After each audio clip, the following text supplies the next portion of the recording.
I'm Amanda Blichty. I'm the Conference Minister for Christian Formation here in Central Plains. And in the spring, when I started, I got a number of questions about the SHINE curriculum.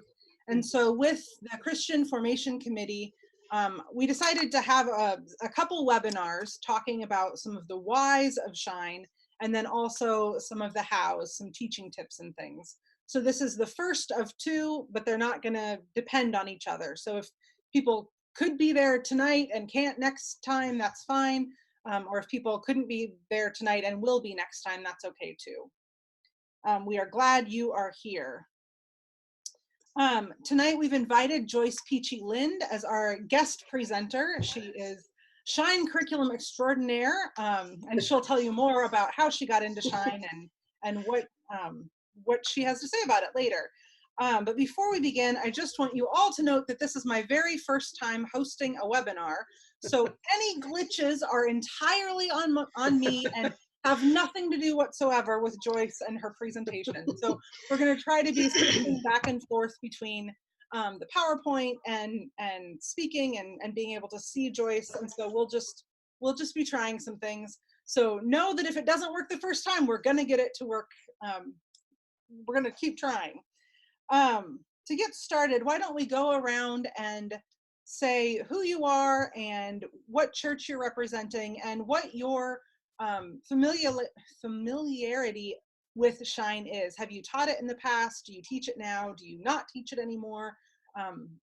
You know, whatever that is. And I'll call on you because I have a handy list right here, and then that will keep us from being too confused. So I will go down my list and call on you and unmute you as I'm asking you to speak. So we'll start with East Union. Hi, this is Betsy Slaybaugh and Marvin Slaybaugh and Allison Troyer. All right. And Allison and I are the superintendents and Marvin's a teacher. Excellent. Welcome. Thank you. All right. Bethesda. I think that's you, Carol. Can you hear me? Yes. Yeah. Okay, Carol Jansen, and I have not taught SHINE. I've taught all the other curriculums, but not SHINE. But I currently serve on the Central Plains Christian Formation Committee. And then also with me is, Connie Bechtel, and I teach, and I have also been superintendent for SHINE. So welcome. Welcome. All right, Bethel Mountain Lake.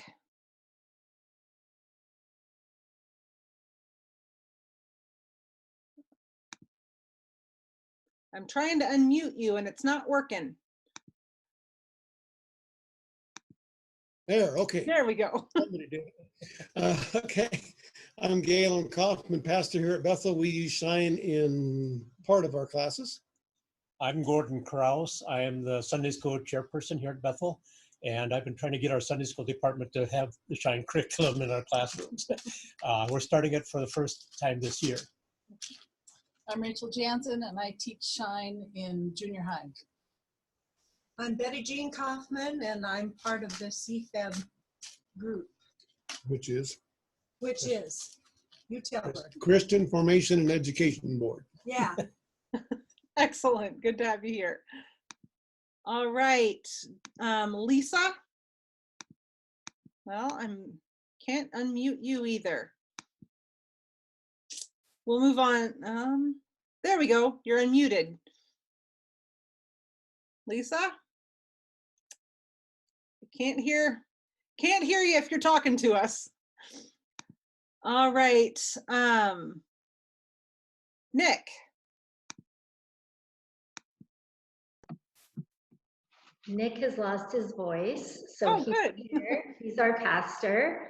I'll be our spokesperson. I'm Carol Eisenbeis. I serve on the Christian Formation team for Central Plains, and I'm also the assistant Sunday school superintendent here at Salem Mennonite. And I have not taught with the SHINE curriculum. Some of our teachers use it, some don't. So we want to learn more so we can hopefully promote it to implement it more fully as it's Excellent. intended. Excellent. All right, Roxy. Hello. Hello. I am from Salem Mennonite in Shickley, and I'm the Christian Education Secretary here at our church. And we've been using Shine ever since it started, however many years ago that is. And I have taught it in several different grade levels and am teaching now in preschool. Awesome. Great to have you here. Thank you. Salem Zion.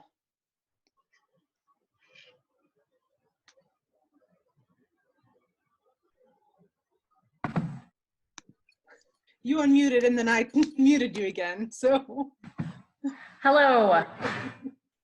We're having a hard time hearing here, so someone is coming to help us with that. We can barely hear you right now, but we can see you. Sorry. Okay. Yep, we'll work on it. Okay. Good to have you here. And Stan.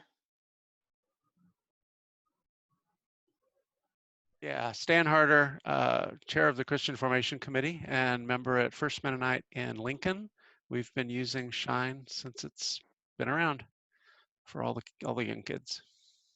Great, good to have you here. All right, I think I'm gonna pass things on to Joyce right now. There will be a time for questions. Did I get everyone? Did everyone have a chance? Amanda? Yes. This is Carol at Bethesda. Mm-hmm. Lisa can hear you, Okay. but she just can't give her microphone to speak into it. So, well, we are you glad know. she's here. Okay, thank you.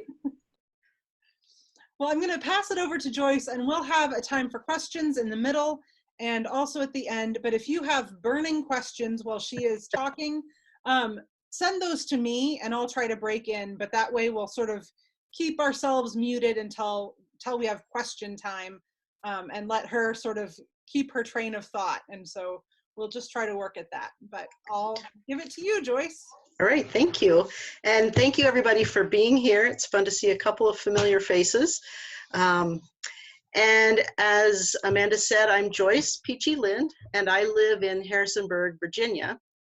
And I'm currently a part-time content editor for the Shine curriculum. I work with the older elementary level. And I'm also a student at Anabaptist Mennonite Biblical Seminary in Elkhart, and I'm enrolled in their Connect program, studying faith formation. So for 10 years, I was a first grade teacher at Eastern Mennonite Elementary School, and I was teaching when I first learned about the Shine curriculum. I think it was in 2014, I think. And I purchased a Shine On Bible for my classroom to read with my students. And I began reading those stories with my first graders.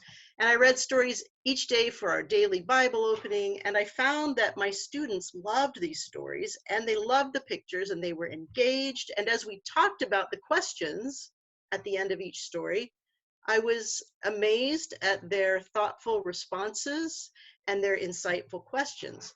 And I had some really good and sometimes even kind of deep conversations about the Bible with these 6- and 7-year-olds. And I found that I was learning new things about the stories right along with them. So that was how I first became acquainted with Shine. And now, 5 years later, through a series of events, I'm thrilled to be doing work for the curriculum. And I'm happy to be sharing with you some things that I've learned. I started working as a content editor in April, so I'm still very new at this, but I hope I can give you some helpful information and answer any questions you might have, or find out the answers if I don't know it. So it may be helpful to explain what Shine is. It's a collaboration between Brethren Press, which is publishing for the Church of the Brethren, and Menno Media. And Shine is its own entity. It's these two together make up an entity through the partnership. And currently it is housed at Menno Media here in Harrisonburg.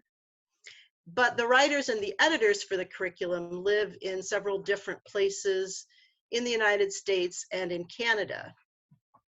Most, if not all, of the writers and editors come from an Anabaptist perspective, and they bring that to their content.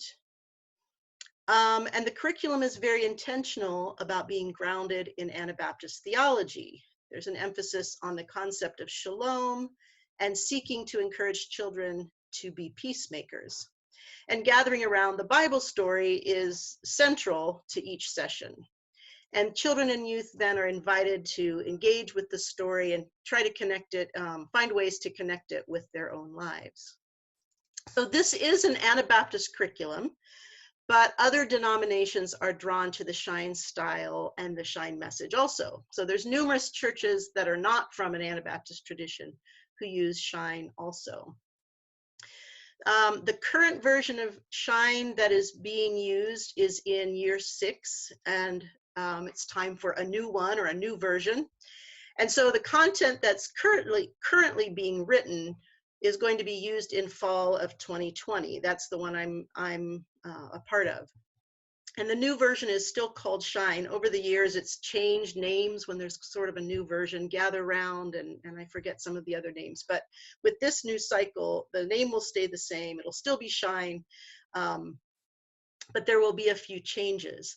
So you might hear me refer to the current version, which is what churches are using now, and as well as the upcoming or updated version that will be coming out in 2020.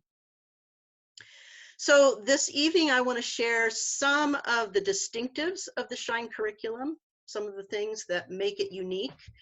And then I'll talk a little bit about pedagogy and faith development in children, and we'll introduce you to some things that will be new to the curriculum beginning in fall of 2020.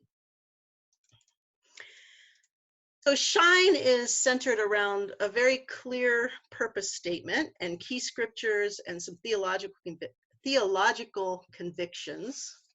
So I want to read the purpose statement to you. It says that Shine calls children to experience the transforming power of God's love and shine God's light in the world. Shine nurtures trust in God and invites children to follow Jesus. Shine encourages imaginative and interactive biblical storytelling. It explores the meaning of the Bible within the gathered community. It cultivates the inner life of the Spirit through spiritual practices. And Shine expresses faith through lives of compassionate peacemaking and service. And all of these are included within the design of the sessions in different ways, intentional ways. And then there are 3 key biblical texts that provide grounding and inspiration for Shine. And the first one is from Mark 12:29-31. This is Jesus' answer to being asked, what is the greatest commandment? And love of God and love of neighbor are at the heart of Jesus' teaching and example for living. And then another scripture is Ephesians 3:16-19, which includes the idea that within the faith community, we experience the love of Jesus and the fullness of God's grace. And 2 Corinthians 5:17-20, that just as God sent Jesus into the world, so we are sent into the world to share God's love and peace with all people and to be ambassadors for Christ. And so the emphases in these 3 texts, loving God and following Jesus, experiencing God's love and grace within community, and then sharing God's love and peace, form the foundation of the work of the writers and the editors and designers, everyone involved in Shine. And then Shine's theological convictions related to this curriculum are that we are known and loved by God, and that's all of us, children and adults. Jesus said that becoming as a child is key to entering God's kingdom. And then third, that together, young and old can shine the light of Christ in the world around us. So those are sort of the foundational pieces for the curriculum. And I know there are many different kinds of Sunday school curriculum available to choose from. There's many options. And so I want to share some of the unique things and emphases that are included in Shine sessions and Shine curriculum. And if you've used Shine, you'll probably recognize most of these. So spiritual practices are included in every session of Shine. And by including these, we hope that the inner spiritual life of children will be gently nurtured and guided. And my experience has been that, that many children enjoy learning to pray in different ways, and many of them are eager to try out different ways of connecting with God. Now, in the upcoming version of Shine, spiritual practices will continue to be included. But the different thing here is that, or the more intentional thing, I guess, is that learners at every age will be participating in the same spiritual practices during the same quarter. So, but in an age-appropriate way for their level. So, for example, in the current quarter that I'm editing, children are practicing prayers of gratitude for some sessions, and then they are practicing prayers of intercession and then listening prayers. And then older and younger levels are also using those same practices, but doing them in different ways. So they're sort of more unified than in the original or the first version. And then sometimes, depending on the age and depending, sometimes the sessions include some education about different kinds of spiritual practices.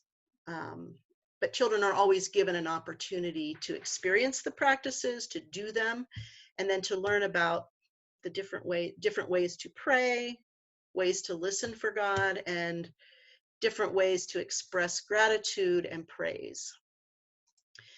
Music is always incorporated, and every session has suggestions for music to use with the group. Music has been available and will continue to be on a CD and available digitally also. And every quarter, or maybe it's every year, there are some songs that are written specifically for Shine, as well as using hymns or familiar songs that people know. The Shine curriculum is Bible-centered. Bible stories are sort of the main part of each session. And the curriculum coming in fall of 2020 is going to include a child-sized book each quarter for the primary and the older elementary children. And these are smaller books, sort of child-sized books, that will include the Bible stories in a take-home book format. And in each of the books, the Bible story will be presented in two different versions. There's going to be a longer read-aloud version that older children can read independently, or children can take turns reading aloud during a class session, like a Reader's Theater style. And this will include some summary passages for sections that are maybe more difficult to read, and it may include some background and context for each story, but as much as possible, the words from the Bible are going to be incorporated into the stories and used. And then the storybooks will also include, this is very exciting, and I've seen some of these, proposed, and it's going to be really cool. The Bible storybooks include a second illustrated version of the story. And the younger children, the hope is that younger children will be able to read these more independently.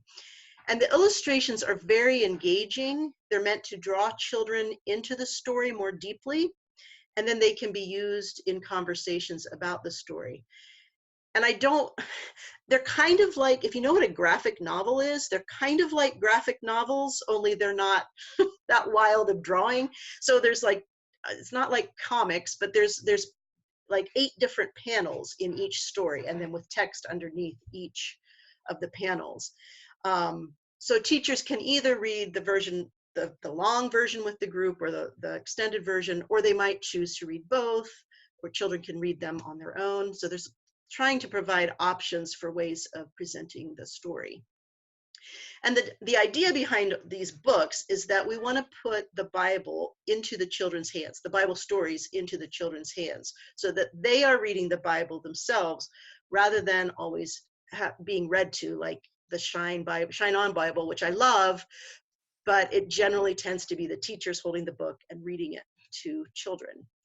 So this is a bit of a shift, but it's intentional to make the Bible story even more central and even more accessible for children, since the story is the heart of what we do. And then spending time also engaging with the story in some different ways in each session. And along with each story, if you've used Shine, you know that the teacher's guide includes some questions, some wondering questions, we call them, that give children a chance to reflect on what they've heard, and then to invite discussion and to instill curiosity and hopefully a desire to learn more. So in the new version with we call it Shine 2.0. It's not the official version, but sort of this next version. One set of questions will be called God's story questions. And these are questions that are going to help generate open conversation about the story specifically. And these questions are not designed to have students give back factual information about the stories or to get them to give you the correct interpretation of what the story means, but instead, the questions are intended to help children imagine that they are present there in the story. So what does it feel like? What does it look like to be there? What is the experience of the people in that story?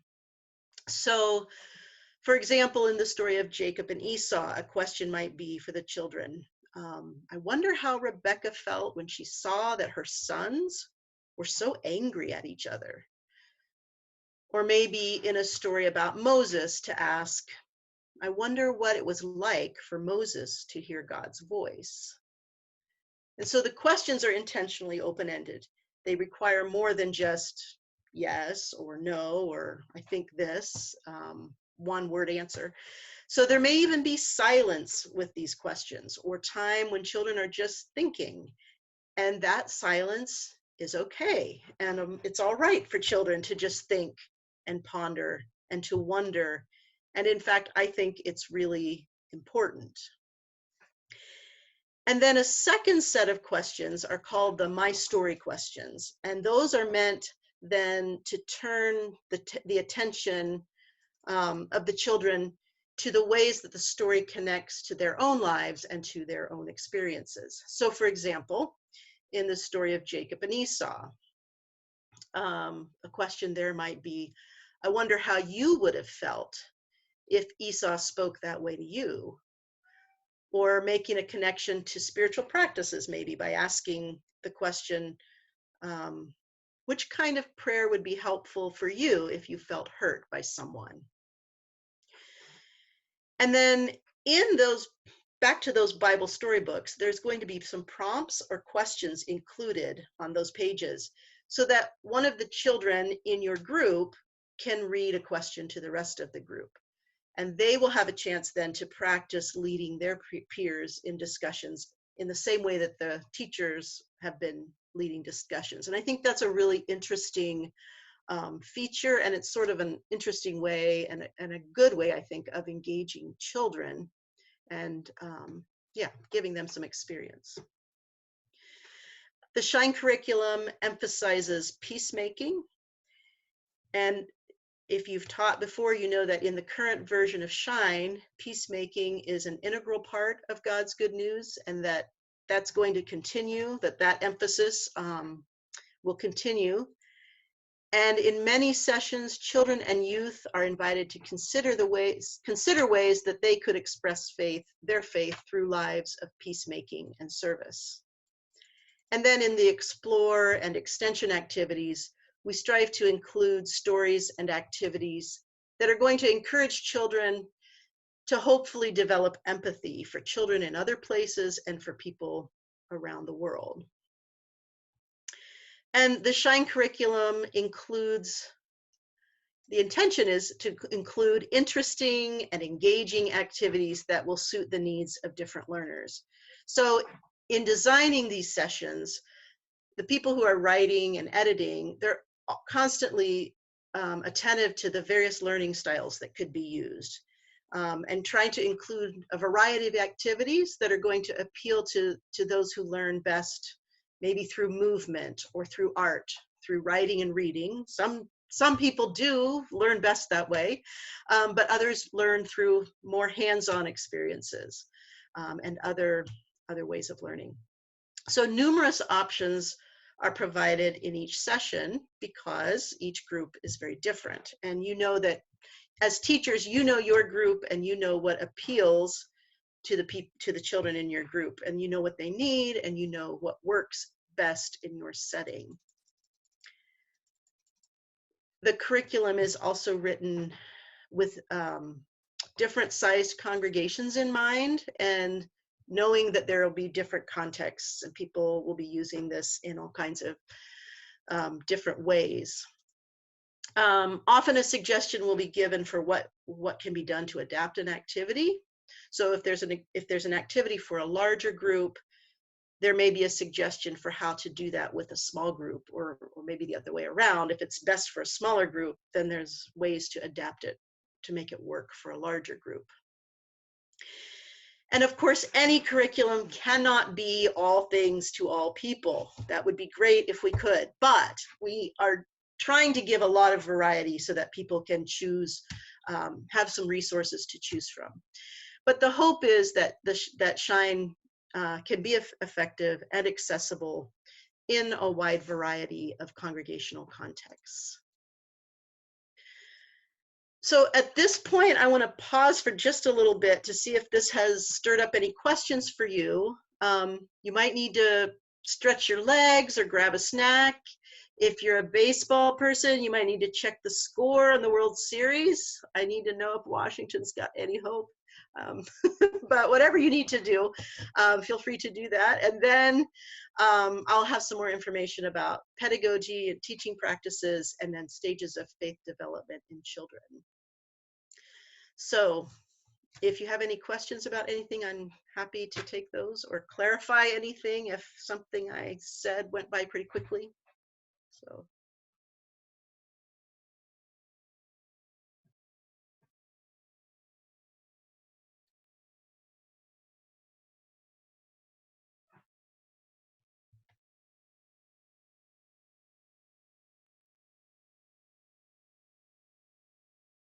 I'm trying to cycle through and look at everyone, and I haven't seen anyone look like they're animatedly talking with their microphone off. But if you want to ask a question, you know, unmute yourself or raise your hand.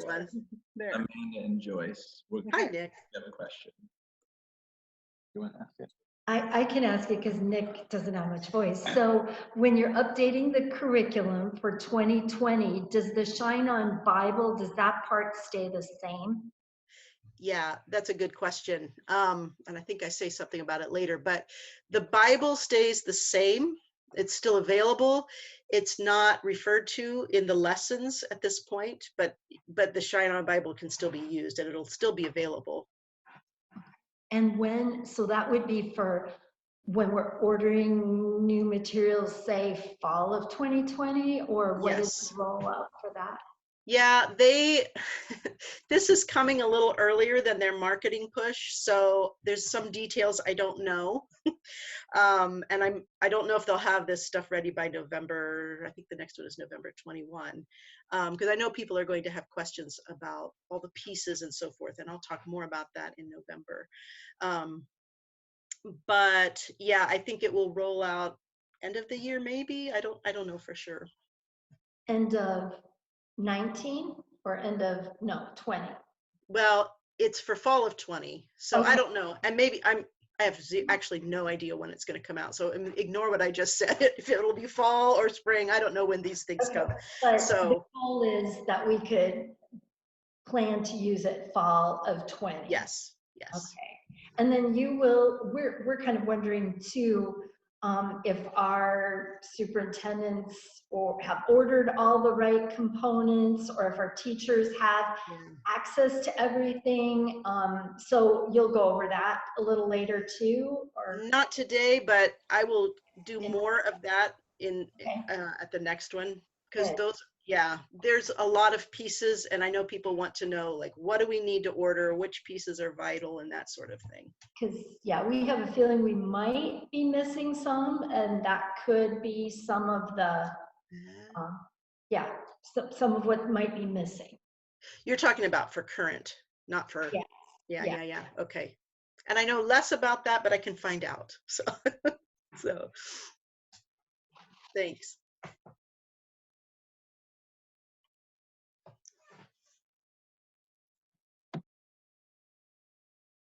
Any other questions, burning questions or not burning questions?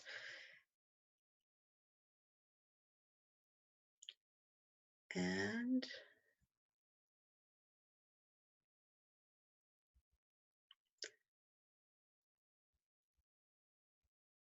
We had a question here. I put it in chat. Sure. Nobody's looking at the chat. I'm not looking there. Sorry. Question was Yes. on illustrations. Are they racial? Yeah.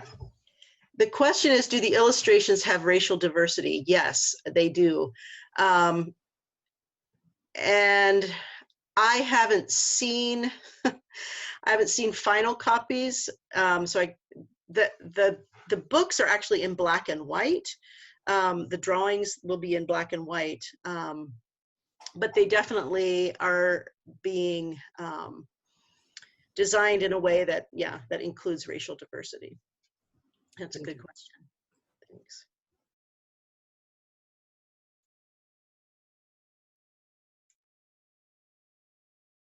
Any other questions? If not, I will go ahead. And we'll have more time for questions later also. So for this second part, I am going to talk a little bit about the teaching practices and pedagogy and understanding of faith development that help frame the curriculum, the SHINE curriculum. And some of what I'm including also comes out of my own teaching experience and philosophy as well. So education practices have changed over the years, and even within my 10 years of teaching first grade in the classroom, there were a lot of changes. And so for those who have taught a long time, or who maybe grew up with a different style of teaching, the design of the SHINE curriculum might feel like a different way of doing Christian education. And we don't want to throw out all of the older ways, but it is also important to integrate the research regarding best practices and then new understandings about how children learn. So children and people of all ages have different ways of learning and processing information. Some of us are visual or auditory learners. Others of us might be more kinesthetic and tactile learners. And then some learn best through reading and writing.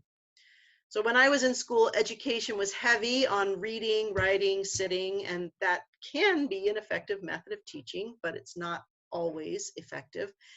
And in education, we now know that we need to include various modes of engagement for children. And I mentioned this earlier, maybe hands-on activities, experiences in nature, which I think is really important now, getting children interacting with nature more often. Word activities, drawing, other art experiences, music, movement. So we work hard at, or SHINE works hard at doing that, including different ways of learning and processing information. Children can benefit from teacher-guided lessons, and they can also benefit from collaborative or cooperative learning. And so with collaborative learning, the teacher functions more like a guide, or as a guide who is walking alongside the children.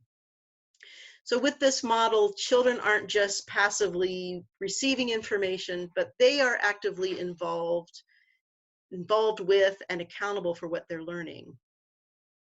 They can benefit from learning from their peers and then being part of project-based learning where everyone works together on different aspects of a project.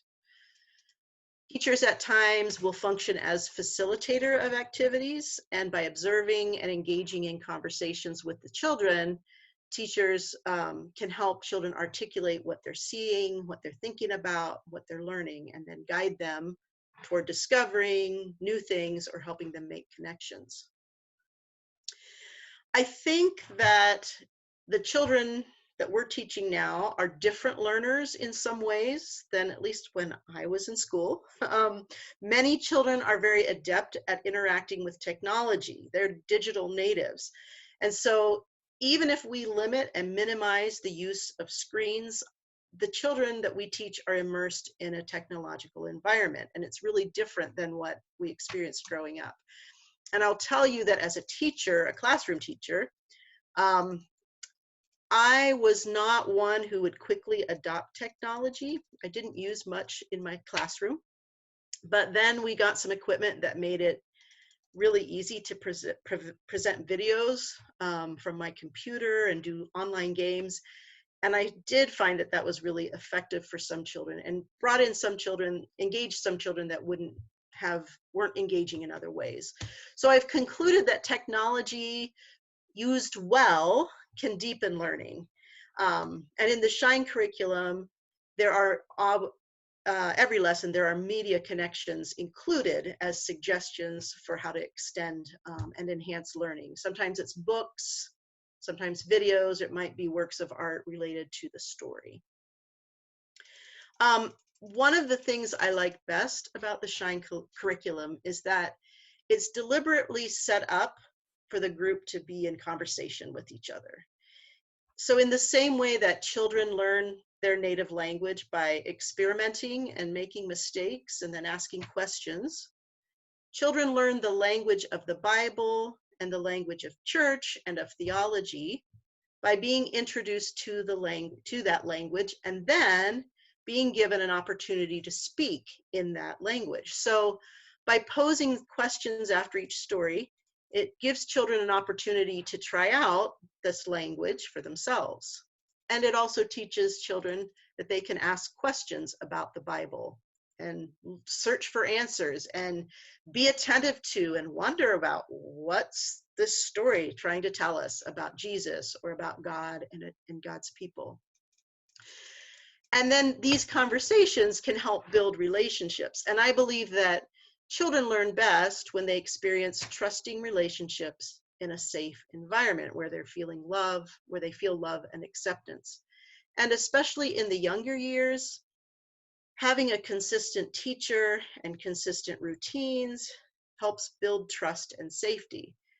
I know in my own congregation, it's getting harder and harder to find teachers who will commit to being with a group for a whole quarter. And I don't know if that may be your experience as well, but I find that when a teacher is able to make that commitment, it makes such a difference for the children in that group. And I know that's not really part of the curriculum, but I just thought I would put a plug in for that, for trying to find ways to have consistency with teachers.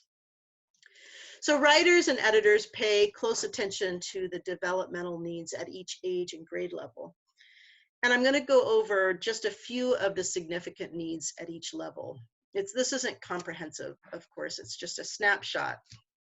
And much of the information is drawn from the book Shine Together. If you have access to this, it's wonderful.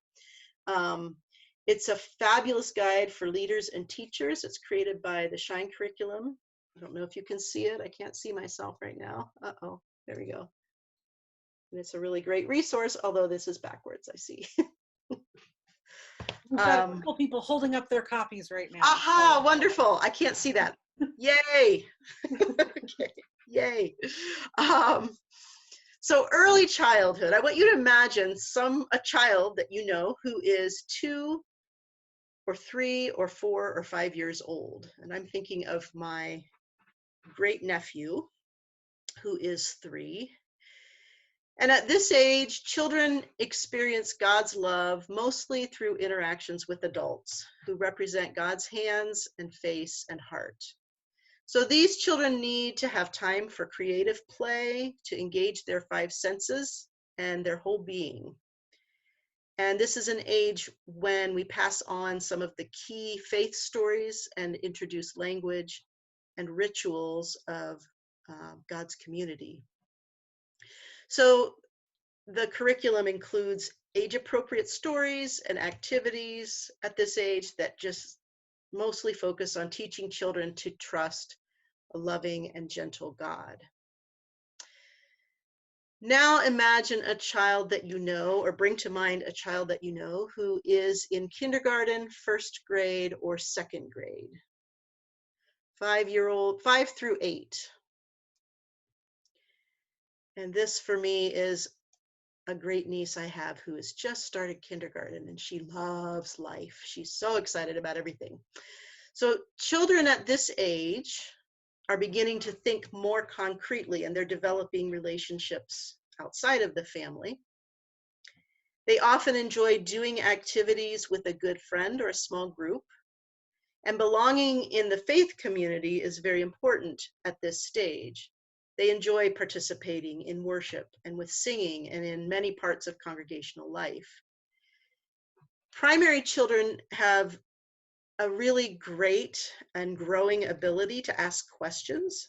They're starting to make connections, which is really fun to watch, and they're beginning to discover and create their own ways of expressing thoughts about God and about the world. And so here again, teachers continue to need to provide a place of trust and support so that children can ask questions about the things that they don't understand. And now think of a child that you know who is in grades 3, 4, or 5, who is between the ages of 8 and 11. This is the stage where children are beginning to respond to God in deeply personal ways. And they're becoming more articulate, and they do this both verbally and in writing. They're able to express themselves better. Also an age where children are maybe becoming more self-conscious. They might be hard to engage at times. They might be afraid of being dismissed or laughed at by their peers. And again, relationships with these children build a foundation of trust. Many older elementary children want to participate in worship, often through drama or music or other special programs. And it's really important to affirm their gifts and offer acceptance for the different ways and the unique ways that they express themselves as individuals. This group of children is becoming much more aware of larger issues in the world, and they care deeply. I taught a 3rd and 4th grade class, and I was fairly impressed with the commitment and passion that they had for creation and caring for creation. So children at this age often want to participate in service projects, or they might join in activities that help other people.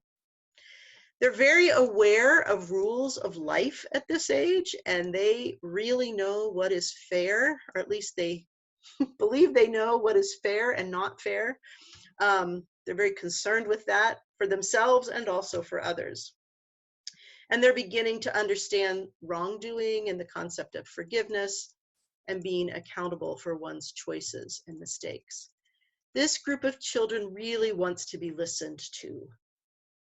They need opportunities to share their ideas, and they need to be taken seriously.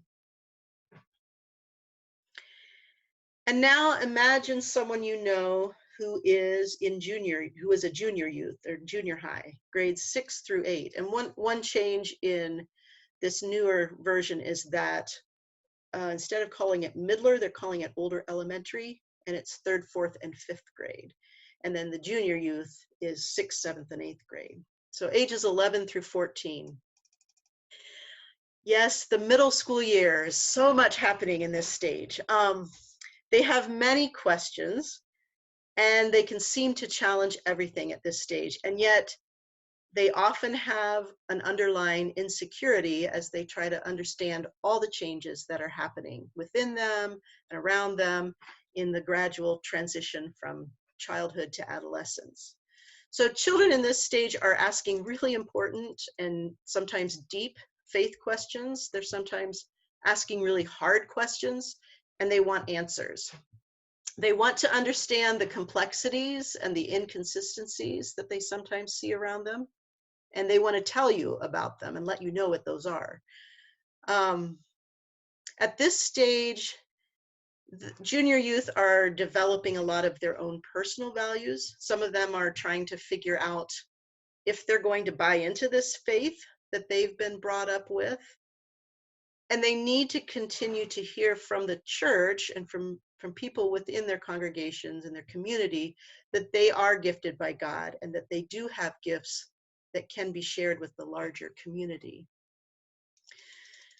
This age wants, the children in this age, the youth, not children, the youth in this age want to be loved unconditionally, and they really need to be loved unconditionally. And I think it's kind of ironic that, at least this was for me when my own children were this age, when it's hardest to love them is when they really need it the most. So this is a stage when relationships are really important. Junior youth often will benefit from and appreciate spiritual practices. And some of them are going to start to be aware of God's movement and presence in their lives, and they may even be sensing God's call to follow. So for this group, it's important to find ways for them to make connections with other adults in the congregation. And within this age group, there probably will be youth who are capable of contributing and maybe even doing some leading in worship. Some are going to be very gifted at this, and they will be glad for opportunities to lead alongside a mentor. So the writers and editors at these different levels have an awareness of needs of children at each level, and then they seek to develop the curriculum that's appropriate from this faith development standpoint.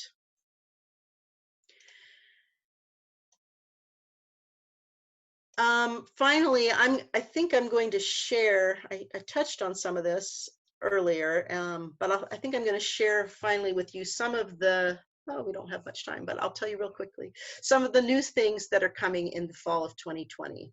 I've already talked about the Bible storybook. It's called All of Us, God's Story for You and Me.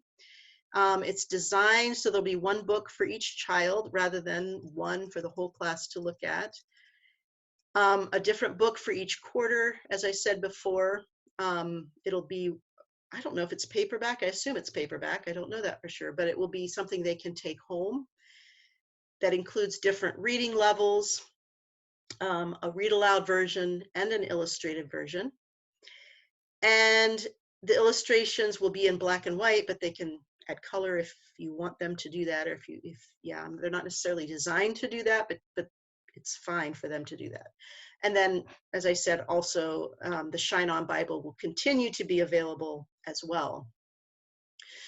One of the really exciting things that's new to this version is the use of something called Follow the Story cards. And so in the resource pack that comes with the posters and the games that come with the curriculum, there will be a pack of Follow the Story cards for the primary grades, for the older elementary, and for the multi-age curriculum. So each week before the Bible story, the teacher will review the stories in the quarter up to that point, and there will be a picture card, 1 or 2 picture cards for each story as just sort of a reminder. And so each week 1 or 2 more cards is added, and the teacher will lay down the cards and read a summary as the cards are laid out. And this is all the teacher doesn't have to come up with it. It's all included in the cards. So this will help with reviewing the stories, and then it puts the story of that day into the context of the larger and the events that have come before. So I don't know if I've explained that very well, and you can ask me to clarify that better if later on, but including these cards basically is a reflection on the reality that in many congregations, children are not at Sunday school every week, or teachers may not always teach for a whole quarter. And so it's a way of just sort of going over, this is where we've been in this quarter, and now we're ready for this story. And it's also a great way to review. So every level will still include some student pieces with some changes at the older elementary and the junior high levels. So the early childhood and the primary, they're still going to have the leaflets that they send home. The older elementary, the 3rd through 5th grade, is going to include a magazine that's called Spotlight, And it's a little bit different format than Glow. The Glow is more of a workbook style, or is more of a workbook style. But this is going to be a magazine with articles that are related to the sessions, and will be referred to in the teacher's guide, and have some options with some stories to read and some activities, some informational things, just a variety of things will be included, as well as some activities that they can do, writing and puzzles and so forth. And then the junior high is going to include a take-home devotional book. And I'm not sure, I haven't looked at that one. I don't know if they use that devotional book in the sessions and then take it home, or quite how that works. But that's something new. There's going to be a multi-age option for congregations who have a wider span of ages of children who are together for their faith formation hour. I'm doing a practicum in a congregation right now where they have their 1st through 5th graders are all together. And so this, I don't even know what they're using. They're sort of adapting something for their curriculum. But this is going to be sort of mixing, not sure how they're doing it, but they're making it designed for use with multi-age, a wider span than some of these, than the way the way things are separated with primary and older elementary and youth. And then in the summer of 2021, that's not this upcoming summer, but the next one, the summer quarter is going to be designed so that the curriculum can be used by the whole congregation around a central theme. So there will be Sunday school plans for preschool and multi-age, junior youth and youth, adult Sunday school, and then some worship materials that go with this all, and some intergenerational resources. There will be a worship outline, sort of like what you have in Leader, if you use the Leader magazine. And then there will be a leader's guide for the intergenerational Sunday school class. And these will be thematic, and there will be a different one each summer. And it will be in digital format only, and will be for sale always, perpetually, maybe not forever and ever, but it will be can be used anytime, any quarter. It could be used in the summer, or if you want to do something in the fall where you include everybody around this theme, you can do that. So that is something that it's kind of exciting. I don't know much about that yet, other than it's coming. So those are the Sunday school curriculum products and changes, and I'll take some questions in just a moment. But the newest project that I'm most excited about is the Vacation Bible School curriculum. It's going to be available soon, sometime in November, and it's called Great Big Beautiful World. I was part of the writing team and worked on the worship and drama book and the director's guide, and it's been very exciting to sort of see it all come together with different people working on it. It's similar to VBS that's been put out by Menno Media in the past. My understanding is that Menno Media is no longer going to be producing VBS, but that Shine will be producing one each year. So the theme of this upcoming one is God's creation, and I'm excited to see it, and hope all of you are starting to make plans for summer VBS. And if you're interested in that topic, then hopefully it will be a good resource for you to use if you do Bible school. I want to just remind you that there is the Shine curriculum has a really great website that has lots of resources listed. It's just shinecurriculum.com. And if you don't know, if you do Pinterest, I don't do Pinterest.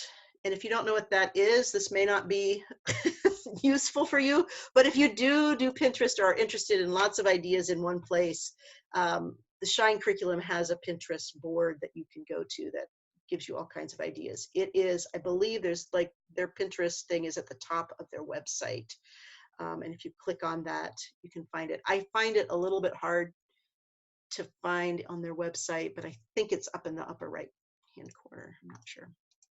So we have a little bit of time. Thank you so much for being here and listening, but I want to take time for some questions if you have any at this point. about anything.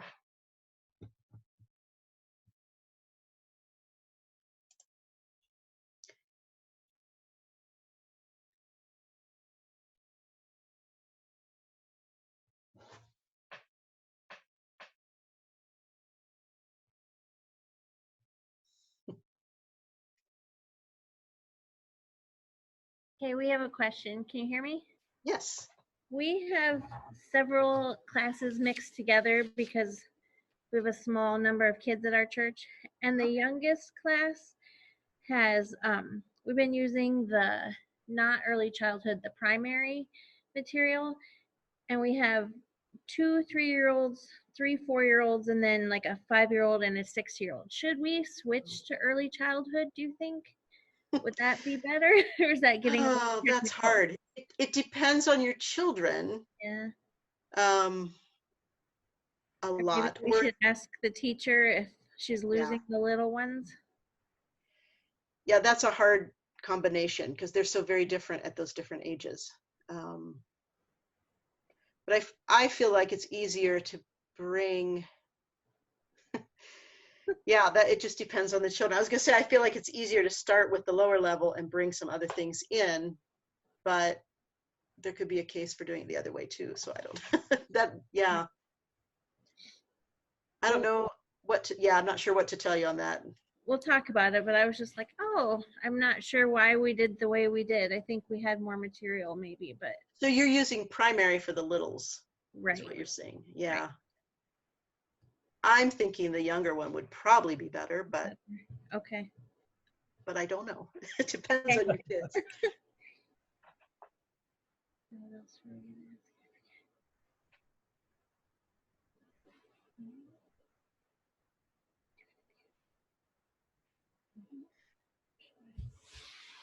One thing I would suggest too is if you have things that you'd really like to know about using the curriculum, the next one on November 21st will be more concentrating on looking at getting really into it. And so if you have specific questions, send those to Amanda and I'll do my best to bring you some answers to those questions too.